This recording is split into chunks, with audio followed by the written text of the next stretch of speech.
ევროპის საბჭოს ადამიანის უფლებათა კომისარი მაიკლ ოფლაერტი შეშფოთებას გამოთქვამს გრანტების შესახებ საქართველოს კანონში ინიცირებულ საკანონმდებლო ცვლილებებთან დაკავშირებით დაუცნებას მოუწოდებს კანონპროექტი არ მიიღოს. ის ხაზს უსვამს კანონპროექტთა პაკეტის ბუნდოვან განმარტებებს. ადამიანის უფლებათა კომისრის შეფასებით ზედმეტად ფართოა გრანტის სამართლებრივი განმარტება, რაც მოიცავს ნებისმიერ ფულად ან ნატურალურ ანაზღაურებას ერთი პირისაგან მეორესთვის, რაც შეიძლება გამოყენებულ იქნას ისეთი საქმიანობისთვის, რომლის მიზანი ან განზრახვა ნებისმიერი სახის გავლენის მოხდენა მთავრობაზე, სახელმწიფო ინსტიტუტებზე ან საზოგადოების ნებისმიერ ნაწილზე. მისი თქმით, ეს ქმნის რისკს, რომ სამოქალაქო საზოგადოების ჩვეულებრივი და ლეგიტიმური საქმიანობა სახელმწიფოს მხრიდან დაუმსახურებელი კონტროლის ქვეშ მოექცეს.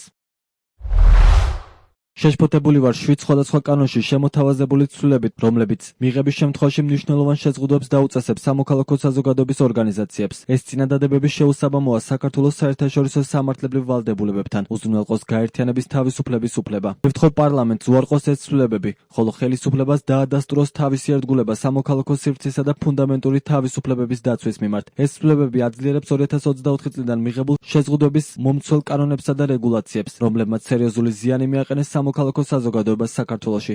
როგორც ახლახან აღვნიშნე, ეს კანონები აჩენს სერიოზულ კითხვებს მათი კანონიერების, ლეგიტიმურობის, აუცილებლობისა და პროპორციულობის კრიტერიუმებთან შესაბამისობის თაობაზე, ისევე როგორც დისკრიმინაციის აკრძალვის პრინციპთან, რომელიც განმტკიცებულია ადამიანის უფლებათა ევროპული კონვენციის მუხლებში.